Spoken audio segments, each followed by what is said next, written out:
Hello friends. Yes, एक बार फिर से आप सभी का कृष्णा टेक्निकल पाठशाला में हार्दिक स्वागत है। तो जैसा कि हम कर रहे थे, फर्स्ट चैप्टर को हमने कंप्लीट कर लिया है, डीसी सर्किट को हमने कंप्लीट कर लिया। अभी हम पढ़ने वाले हैं, कौन सा चैप्टर है हमारे लिए, नेक्स्ट चैप्टर रहेगा कौन सा, इलेक्ट्रोस्टैटिक का। इलेक्ट्रोस्टैटिक का मतलब क्या होता है, स्थिर विद्युत के बारे में हमें देखना होगा। इसके अंदर मेन बात क्या रहेगी, इसके अंदर हमारे पास मेन इंपॉर्टेंट पॉइंट क्या है, इसके अंदर हमारे पास जो स्टैटिक यानी कि स्टैटिक का मतलब क्या होता है, स्थिर होता है। इलेक्ट्रो का मतलब क्या हो गया, विद्युत हो गया। तो हमें क्या जानना है, स्थिर विद्युत के बारे में जानना है। और इसके अंदर मेन बात क्या रहेगी, इसके अंदर मेन बात ये रहेगी, मेन जो इसके अंदर चार्ज रहेगा, जो भी हमारा इसके अंदर आवेश रहेगा, आवेश की कंडीशन इसमें क्या रहेगी, आवेश की कंडीशन इसमें स्थिर रहेगी, यानी कि आवेश जो होगा इसके अंदर वो होता है स्टैटिक। ठीक है, बिल्कुल आराम से सीखेंगे, काफी इंपॉर्टेंट है, यहां से क्वेश्चन बनते हैं और ये बातें आपको पता होनी चाहिए। एज ए इलेक्ट्रिकल स्टूडेंट हमें इन बातों का जानकारी होनी चाहिए। तो देखिए, आवेश जो हमारे पास होगा इस चैप्टर के अंदर बिल्कुल स्थिर रहेगा। ठीक है, तो पूरा जो रोल होगा, जो इसके अंदर हीरो होगा वो कौन सा होगा, आवेश इसके अंदर हीरो का रोल निभाएगा। और वो हीरो क्या रहेगा, स्थिर रहेगा इसके अंदर। ओके, तो ये बात तो आपको पता होनी चाहिए। सबसे पहले हम चैप्टर को शुरू कर रहे हैं स्थिर विद्युत को, तो आपको ये जानकारी होनी चाहिए। उसके बाद क्या है, आपको पता है भी हमारे पास दो आवेश होते हैं। ठीक है ना, हमारे पास कितने आवेश होते हैं, दो आवेश हमारे पास होते हैं। कौन कौन से, एक नंबर पे होता है हमारे पास धनात्मक। ठीक है, धनात्मक आवेश होता है, ये आपको पता है। उसके बाद दूसरा हमारे पास क्या होता है, दूसरा हमारे पास होता है ऋणात्मक आवेश होता है। दूसरा हमारे पास कौन सा होगा, ऋणात्मक आवेश होता है। इनकी प्रॉपर्टी क्या होती है धनात्मक आवेश की, धनात्मक आवेश हमारा क्या है, इस तरह से पॉजिटिव लिखते हैं और ऋणात्मक को हम इस तरह से क्या है, नेगेटिव लिखेंगे। इनकी प्रॉपर्टी क्या रहेगी, अगर हमारे पास धनात्मक आवेश होगा तो इसकी प्रॉपर्टी क्या रहेगी, इसमें इलेक्ट्रॉन जो होंगे, इसमें इलेक्ट्रॉन की इसमें कमी होती है। ठीक है ना, ये पॉइंट मैंने पहले भी आपको बताया है, एक बार फिर से आपको मैंने रिपीट करवा दिया। ओके, तो इसमें क्या होता है, इलेक्ट्रॉन की कमी, या हम बोल सकते हैं क्या, इलेक्ट्रॉन की इसमें क्या हो रही है, हानि हो रही है। उसके बाद ऋणात्मक की बात करें तो ऋणात्मक में क्या होता है, ऋणात्मक के अंदर इलेक्ट्रॉन की क्या होती है, इसके अंदर इलेक्ट्रॉन की वृद्धि होती है। ठीक है ना, इसके अंदर इलेक्ट्रॉन की वृद्धि होती है। ये बातें मैंने आपको पहले भी बता दी है और अब आपको दोबारा पता चल गया होगा। ओके, बिल्कुल आवाज वगैरह सुनाई दे रही होगी। तो यहाँ पर क्या हुआ, ऋणात्मक आवेश ये हमारे पास पॉजिटिव है, धनात्मक आवेश क्या हो गया, नेगेटिव हो गया। इसके अंदर इलेक्ट्रॉन की कमी है, इसके अंदर इलेक्ट्रॉन की वृद्धि होती है। ठीक है, यहां तक पता चल गया। आवेश के लिए ऋणात्मक और धनात्मक पदों का प्रयोग किसने किया था, सबसे पहले जो ऋणात्मक और धनात्मक के बारे में किसने बोला था, ये बोला था बेंजामिन। ये किसने बोला था, बेंजामिन फ्रैंकलिन ने क्या है, इनके बारे में बताया था। तो ये क्वेश्चन भी कई बार एग्जाम में आपको पूछ ले भी आवेश के बारे में सबसे पहले किसने बताया था, तो बेंजामिन फ्रैंकलिन ने क्या है, आवेश के बारे में बताया था। ठीक है, तो ये बात तो बिल्कुल सिंपल से आपको पता ही होगी। अगर हमारे पास दोनों आवेश की प्रॉपर्टी सेम रहती है, यानी कि पॉजिटिव पॉजिटिव रहेंगे और अगर नेगेटिव नेगेटिव हो तो ये एक दूसरे को क्या करते हैं, ये एक दूसरे को प्रतिकर्षित करते हैं। ठीक है ना, ये एक दूसरे को क्या करते हैं, प्रतिकर्षित करते हैं। और अगर हमारे पास अलग अलग इन दोनों की प्रॉपर्टी हो तो ये क्या करते हैं, एक दूसरे को आकर्षित करेंगे। ठीक है ना, तो ये दोनों बात आपको पता होगी। तो ये बात हमारे लिए यहाँ पर क्या है, जानकारी लेनी जरूरी है। सबसे पहले हमने चैप्टर की शुरुआत की है इलेक्ट्रोस्टैटिक की, तो ये बातें तो आपको पता होनी चाहिए। वैसे मैंने पहले आपको बता रखा है, एक बार आपके लिए अच्छी तरह से क्या है, रिपीट हो गया। बार बार हम क्या, जितनी ही बातें रिपीट करेंगे आपको उतना ही क्या अच्छा याद होगा। आपका भी मेन काम जो आपको क्या रहेगा, आपका मेन काम ये होना चाहिए भी, आपके पास नोट्स तो होंगे, मेरी जो बुक है वो आप सभी के पास है, मुझे पता है। लेकिन आपको करना क्या है, अलग से एक कॉपी लेनी है। कॉपी में क्या है, जहां पर भी मैं ये पॉइंट लिखवा रहा हूँ वो क्या है, साथ साथ में नोट करते हुए चलना है। और बार बार एक एक फॉर्मूले को मैं क्या है, कई बार रिपीट करवा देता हूँ। तो जहां पर आपको टाइम जो जगह मिले वहां पर आपको उस फॉर्मूले को दोबारा 3 बार 4 बार लिख लेना है, तो आपको क्या अच्छी तरह से याद हो जाएगा। ठीक है, तो ये पॉइंट आपको क्लियर हो गया है। अब हम चलते हैं आगे, हमारे लिए जो स्थिर विद्युत का क्या है, कूलाम का नियम क्या कहता है।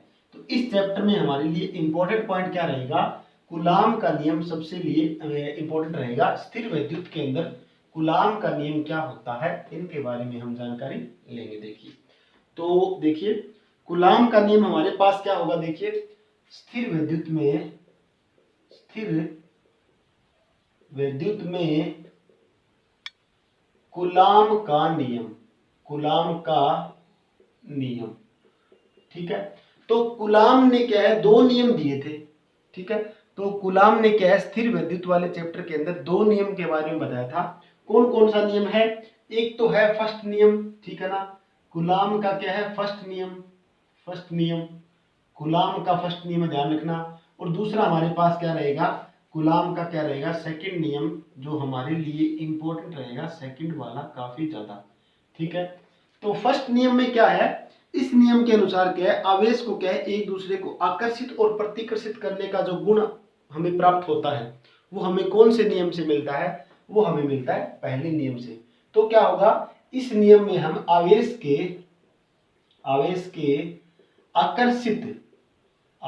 बारे में आकर्षित और प्रतिकर्षित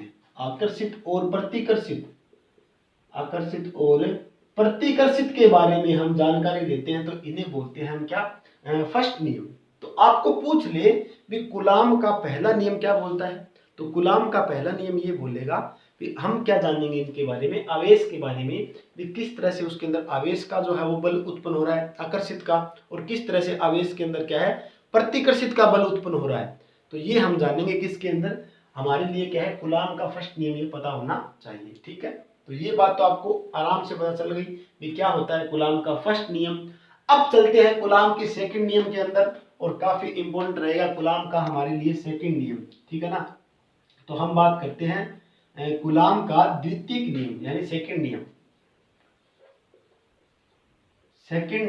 ठीक है ना। ये जानना हमारे लिए जरूरी होगा, कूलाम का सेकंड नियम क्या होता है। एक बार मैं सही से लिख देता हूं, कूलाम का सेकंड नियम, ठीक है। देखिए, कूलाम के सेकंड नियम के अंदर क्या होगा, हमारे पास क्या है, दो कोई ऑब्जेक्ट है, बिल्कुल आराम से देखेंगे। दो हमारे पास क्या है, कोई वस्तु है, ठीक है। ये हमारे पास दो वस्तु है, और इन वस्तु को क्या है, कुछ दूरी पर हमने रख रखा है, ठीक है। इन वस्तु को हमने कुछ दूरी पर रख रखा है, जो दूरी हमारे पास है उसको हमने लिख दिया d से। और ये जो हमारे पास वस्तु है, इसके ऊपर जो आवेश हमने मान लिया क्या, Q1 मान लिया, ठीक है ना। स्मॉल में लिखेंगे, कैपिटल में नहीं लिखेंगे इनको हम, तो मैं छोटा लिख देता हूँ यहाँ पर। देखिए, ये हमारे पास क्या रहेगा, Q1, और ये हमारे पास क्या रहेगा, Q2, ठीक है। अब क्या हुआ, अब कूलाम ने ये बोला कि हमारे पास दो जो वस्तु है, इस वस्तु पर चार्ज है Q1, इस वस्तु पर चार्ज है Q2, इनके बीच की दूरी है d, ठीक है ना। इनके बीच की दूरी कितनी है, d दूरी है। तो इनके बीच में लगने वाला जो बल होगा, यानी फोर्स होगा, लगने वाला बल होगा, वो क्या होगा, हमारे पास है Q1 और Q2 जो है, इनके तो क्या होगा, समानुपाती होगा, ठीक है ना। Q1 और Q2 के क्या होगा, समानुपाती होगा, और d स्क्वायर के क्या होगा, वर्गानुपाती होगा, यानी कि विलोमानुपाती होगा, ठीक है। तो ध्यान क्या रखोगे, हमें ध्यान यही रखना है कि दो जो वस्तु दे रखी है, इन दोनों वस्तुओं के बीच में या तो आकर्षण का बल लग रहा है या प्रतिकर्षण का जो बल लगेगा, ठीक है। ये जो बल लग रहा है, ये जो बल है, ये हमारे पास इन दोनों वस्तु के ऊपर जो आवेश है, दो जो आवेश है, ये आवेश के तो समानुपाती रहेगा क्योंकि बराबर के अंदर है, और डी स्क्वायर जो है ना, इसके विलोमानुपाती रहेगा, ठीक है ना।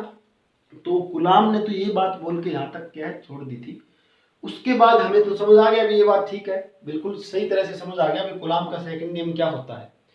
फिर क्या हुआ, कुछ जो मानव थे, उनको ये नियम जो मैं आपको बार बार बताता हूँ, ये जो हम क्या निशान जो लगाते हैं ना, ये निशान अच्छा नहीं लगा किसी को।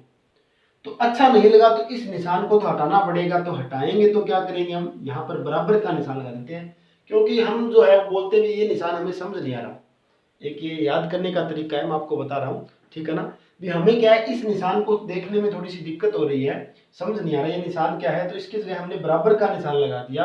अब इस निशान को हमने बराबर के निशान के अंदर बदला है, तो कुछ ना कुछ तो वैल्यू हमें साथ में लेनी पड़ेगी, ठीक है ना, कुछ ना कुछ तो क्या है जो है वो वैल्यू चुकानी पड़ेगी, तभी इस निशान को हम बदल सकते हैं। तो हमने क्या बोला, यहाँ पर के लिख दीजिए, ठीक है ना। तो इस निशान को हमने बदला, तो यहाँ पर हमने के लिख दिया, और आगे हमारे पास सेम वही बातें दोनों हैं, Q1 Q2 बटा में क्या है डी स्क्वायर है, ठीक है। ये बात आपको समझ में आ गई होगी, यहाँ तक कोई डाउट नहीं रहा होगा। ओके, अब यहां तक हमारे पास ये जो नियम है वो कंप्लीट हो जाता है, और इसकी जो इकाई रहेगी, फोर्स की इकाई आप सभी को पता है क्या होती है, न्यूटन होती है फोर्स की इकाई, ठीक है ना। यहां तक तो आपको समझ में आ गया। अब आपके दिमाग में क्या चला बातें, दिमाग में बात ये चली, जो हमने यहाँ पर के लिखा है ये क्या होता है। के तो हमने लिख दिया, के की वैल्यू है, के की क्या रहेगी, क्या क्या होता है के ये, ठीक है ना। तो इसके बारे में जानकारी लेते हैं, देखिए बिल्कुल डिटेल से देखेंगे। तो हमने क्या है वो के लिख दिया, के फॉर काइट, ठीक है। इसका मतलब क्या होता है, इसका मतलब होता है 1/4 pi epsilon naught epsilon r, ठीक है। अब आपने बोला कि एप्सिलॉन एप्सिलॉन ये क्या बोल रहे हैं, ठीक है, तो ध्यान दीजिए। अब इसके बारे में हमें जानकारी लेना जरूरी है, काफी इंपॉर्टेंट रहता है ये दोनों पॉइंट, और एग्जाम के अंदर तो पता नहीं कितनी ही बार इन दोनों के बारे में पूछ लिया गया। देखो हमने लिख दिया यहाँ पर ई नोट, और एक हमारे पास क्या है ई आर है, ठीक है। पहले हम वैसे तो इसको एप्सिलॉन बोलते हैं, एप्सिलॉन सुनाई दे रहा होगा, एप्सिलॉन बोलते हैं इसको हम। वैसे अपनी भाषा में बोले तो इसको याद रखने का तरीका ये भी ई नोट बोल देंगे, जहां पर जीरो दिखाई देता है उसको नोट बोल देते हैं, ठीक है ना। जैसे हमने यहाँ पर लिख दिया A0, इसका मतलब ए नोट हमने बोलते हैं, इसको A0 नहीं बोलते, ए नोट बोलेंगे, ठीक है ना, याद हो गया होगा। अब देखिए जो हमारे पास क्या है ई नोट है, इसको हम क्या बोलते हैं, इंग्लिश में तो बोलते हैं अब्सोल्यूट, अब्सोल्यूट परमिटिविटी, ठीक है ना, परमिटिविटी। समझ नहीं आया जी, तो देखिए इसका हिंदी में मतलब क्या होता है, हिंदी में मतलब होता है परम विद्युतशीलता, परम विद्युतशीलता। विद्युत की कितनी की क्षमता है उसे बोलते हैं विद्युतशीलता, ठीक है। तो ये हमारे पास क्या होता है, परम विद्युतशीलता होता है। एग्जाम के अंदर क्या पूछा जाता है, एग्जाम के अंदर इसकी वैल्यू पूछते हैं, तो वैल्यू आपको क्या याद रखनी है, 8.854 गुना में 10⁻⁻12 फैराड बटा मीटर। एग्जाम के अंदर सबसे ज्यादा बार पूछी गई वैल्यू होगी ये, ठीक है ना, और आगे भी आपके लिए इंपॉर्टेंट रहेगी, तो इसको आप स्टार कर लीजिए, ठीक है ना। तो यहाँ पर क्या ध्यान रखोगे, बिल्कुल आराम से मैं आपको बता रहा हूँ, ई नोट की वैल्यू क्या रहेगी, 8.854 गुना में 10⁻12 एफ बटा में मीटर। एफ का मतलब क्या हुआ, फैराड बटा में मीटर, ठीक है, ये बात समझ में आ गई। उसके बाद बोलोगे जी ये जो ई आर है ये क्या होता है, तो इसके बारे में चलते हैं। ई आर क्या होता है, ई आर की बात करें तो इसे बोलते हैं relative, relative, relative permittivity, relative permittivity, ठीक है ना, ये समझ में आ गया, रिलेटिव परमिटिविटी बोलते हैं इसको हम। उसके बाद इसको हिंदी में क्या बोलेंगे, हिंदी में बोलते हैं सापेक्ष, कहीं कहीं पर सापेक्ष लिखा हुआ मिलेगा, कहीं कहीं पर अपेक्षित लिखा हुआ मिलेगा। तो सापेक्ष विद्युतशीलता, सापेक्ष विद्युतशीलता, ठीक है, ये हमारे पास क्या होता है, ये होता है रिलेटिव परमिटिविटी। ओके, तो यहां तक आपको समझ में आ गया होगा। इसी रिलेटिव परमिटिविटी को ही हम क्या बोलते हैं, इसी को एक और बात बोलते हैं जो आप दिखाई दे रहा होगा, परावैद्युतांक, परावैद्युतांक, ठीक है ना, ये आपको ध्यान रखना है, परावैद्युतांक भी इसको बोला जाता है, ठीक है ना। तो ये बात थोड़ी सी ध्यान रखनी है, काफी इंपॉर्टेंट रहेगी यहां पर आपके लिए। तो क्या होता है परावैद्युतांक, इसको हम बोलते हैं। ओके, तो यहां तक आपको समझ में आ गया होगा, परावैद्युतांक हम इसको बोलते हैं। ये हमारे पास क्या सापेक्ष विद्युतशीलता है, ये क्या होती है हमारे पास है परावैद्युतांक, इसको हम बोलते हैं। ओके, तो यहां तक आपको समझ में आ गया होगा। उसके बाद क्या है, जैसे हमने ई नोट की वैल्यू हमने लिख रखी है ये, तो ई आर की वैल्यू हमारे पास क्या रहेगी, तो ई आर की वैल्यू भी आपको पता होना चाहिए। ई आर की वैल्यू कितनी मानते हैं हम, ई आर की वैल्यू 1 मानते हैं। कहां पर, अगर हमारे पास हवा का अगर माध्यम हो तो, ठीक है, अगर हमारे पास हवा का माध्यम हो तो क्या मानेंगे हम, इसकी वैल्यू 1 मानते हैं। ओके, तो ये थोड़ा सा आपको ध्यान रखना है, काफ़ी इंपॉर्टेंट पॉइंट रहता है एग्जाम पॉइंट ऑफ व्यू के हिसाब से। और हरियाणा के अंदर तो क्या हुआ, जो एक पीछे शायद एक्साइज इंस्पेक्टर का एग्जाम हुआ था, एक्साइज इंस्पेक्टर का, तो उसके अंदर इसकी वैल्यू पूछ ली, जो अब्सोल्यूट परमिटिविटी है इसकी वैल्यू पूछी गई है एग्जाम के अंदर, एक्साइज इंस्पेक्टर के अंदर भी, ठीक है ना। हरियाणा के अंदर वाला शायद ये मंडी सुपरवाइजर का था, मतलब कौन सा एग्जाम था याद नहीं मुझे एग्जैक्टली, तो इसकी वैल्यू पूछ ली गई, तो ये वैल्यू आपको याद रखनी है, काफी इंपॉर्टेंट रहेगा। तो ये हमने क्या है पहला जो स्टार्टिंग में देख लिया, अभी कूलाम का नियम क्या बोलता है, तो आपको समझ भी आ गया होगा, ठीक है। यहां तक आपको बिल्कुल क्लियर और अच्छी तरह से समझ में आ गया क्या क्या होता है। थोड़ा सा हम क्या है इसके बारे में और डिटेल से चलते हैं, जो हमारे पास ये जो हमने लिखा है ये वैल्यू लिखी है, इनके बारे में देखते हैं, ये आपको समझ में आ गया होगा। अगर यहाँ पर आपको k की वैल्यू पुट करने के लिए बोले तो आप ये सारी वैल्यू उठाकर आप यहाँ लिख सकते हो, ठीक है। तो मैं इसको कर देता हूँ रफ। अब आगे चलते हैं थोड़ा सा, और देखिए अब हमारे लिए क्या रहेगा, और अगर मान लीजिए आपको पूछ ले कि जो k हमारे पास है इसको आगे पूरा एक्सप्लेन करें हम, जैसे हमारे पास क्या है k बराबर क्या होता है 1/में 4 पाई ई नोट ई आर, ये दे रखा है हमारे पास, इसको आगे और एक्सप्लेन करें तो क्या बन सकता है हमारे लिए, देखिए 4 तो पाई बन गया, उसके बाद ई नोट की वैल्यू मैंने आपको अभी बताई है, ये वाली यहां पर रख देते हैं 854 गुना में 10 की पावर -12 फेराड, ये मत लिखो तो यहाँ पर, उसके बाद लिखेंगे ई आर। ई आर की वैल्यू मैंने आपको क्या बता दी, ई आर की वैल्यू हमारे पास एयर के अंदर कितनी मानते हैं 1 मानते हैं। अब आपके पास ये सारा कुछ आपने डाटा यहाँ पर लिख दिया, लिखने के बाद एक से क्या है, एक को इनसे डिवाइड करोगे पूरी वैल्यू से, तो हमारे पास वैल्यू क्या मिलेगी, हमें वैल्यू यही मिलेगी कि हमारे पास क्या है 9 गुना में क्या दे रखा है 10 की पावर 9, ठीक है, याद बिल्कुल आसान से रह सकता है, 9 गुना में 10 की पावर 9 हमारे पास ये वैल्यू रहेगी। और इनकी इकाई पूछ ले आपको, तो इकाई क्या होगी न्यूटन मीटर स्क्वायर, ठीक है ना, न्यूटन मीटर स्क्वायर बटा में क्या होगा हमारे पास कूलाम का स्क्वायर होता है, ठीक है ना, ये थोड़ी सी आप ध्यान रखना, न्यूटन मीटर स्क्वायर बटा में क्या होगा कूलाम का स्क्वायर है, ये वैल्यू हमारे पास यूनिट इसकी बनती है के की। आपको पूछ ले भी के जो हमारे पास है इसकी वैल्यू क्या होगी, ठीक है ना, के की वैल्यू क्या होती है, तो आपको पता होना चाहिए। ये तो हमारे पास पूरी जो वैल्यू है वो किस में होगी, एस आई पद्धति के अंदर होती है, ठीक है ना, ये तो हमारे पास एस आई पद्धति के अंदर वैल्यू होगी। और अगर आपको बोल दे भी के की वैल्यू 1 हमारे पास कब होगी, तो ये होती है सीजीएस पद्धति के अंदर। ये आज तक आपने नहीं सुना होगा बात, और काफी इंपॉर्टेंट बात है आपके लिए। तो हमारे पास क्या रहेगा, के की वैल्यू 1 कब होती है, जब हमारे पास सीजीएस पद्धति बनेगी, और के की वैल्यू हमारे पास 9 गुना में 10 की पावर 9 कब बनेगी, जब एस आई पद्धति हम बनाएंगे तब हमारे पास ये रहेगी, ठीक है। तो यहां तक आपको अच्छी तरह से समझ में आ गया होगा। एक बार आपको क्या करना है, ये जो वैल्यू मैंने आपको बताई है इसको 2 3 4 बार आपको अच्छी तरह से याद करना है, ठीक है ना, इनको आपको बिल्कुल 2 3 बार याद करोगे, लिखोगे बार बार तो याद हो जाएगा, ठीक है। अब थोड़ा सा हम और डिटेल से देखते हैं इनके बारे में, जो हमने ई आर जो लिखा है इनकी वैल्यू क्या है, हवा के अंदर तो हमने 1 मान ली है, जो हमारे पास हवा जो है इसके अंदर तो हमने 1 मान ली है।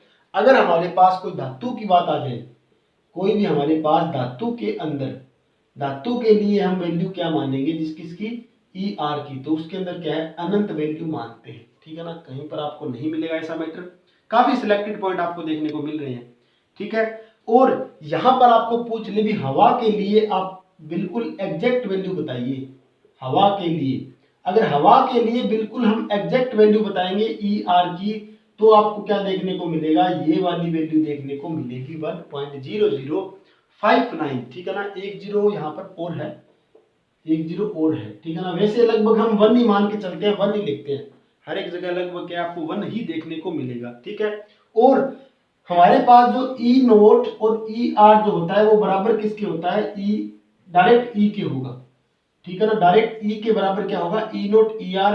अब ये हमारे पास क्या होता है, ये हमारे पास होता है परमिटिविटी, परमिटिविटी जिसे हम क्या बोलते हैं विद्युतशीलता, विद्युतशीलता हम इसको बोलते हैं। ओके, तो ये आपको समझ में आ गया होगा, यहाँ तक आपको कोई डाउट नहीं रहा होगा। ठीक है, अब यहाँ से आपको कोई भी प्रश्न घुमाकर पूछ सकते हैं। जैसे कि आपको पूछ लिया गया ई आर की वैल्यू बताइए, तो आप ई आर की वैल्यू क्या निकालोगे, ई आर की वैल्यू निकालेंगे, इसको डिवाइड में कर देंगे बस इसके, तो हमारे पास ये ई आर की वैल्यू निकल जाती है। एक क्वेश्चन और बनता है, ई आर की आपको इकाई बतानी होगी। तो ई आर जो है यानी कि अपेक्षित विद्युतशीलता है। ई आर को हम क्या बोलते हैं, अपेक्षित बोलते हैं या फिर सापेक्षित भी आप बोल सकते हो।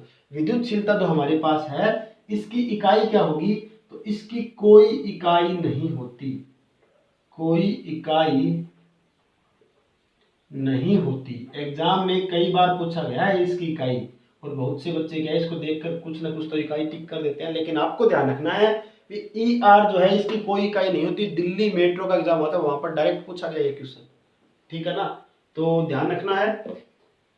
तो ये जो टॉपिक मैंने आपको करवा दिया स्टार्टिंग वाला, काफी अच्छा टॉपिक है और इंटरेस्टिंग भी है, बिल्कुल सिंपल सा है, समझ में आ गया होगा। बस थोड़ा सा क्या है आपको अपनी तरफ से तैयारी करनी पड़ेगी, देखना पड़ेगा क्या क्या इसके अंदर वैल्यू रहती है, बार बार लिखोगे याद हो जाएगा। ठीक है, तो इस टॉपिक के लिए हम इतनी ही क्लास रखेंगे, नेक्स्ट टॉपिक में करेंगे, नेक्स्ट क्लास के अंदर करेंगे next topic. Okay, thank you.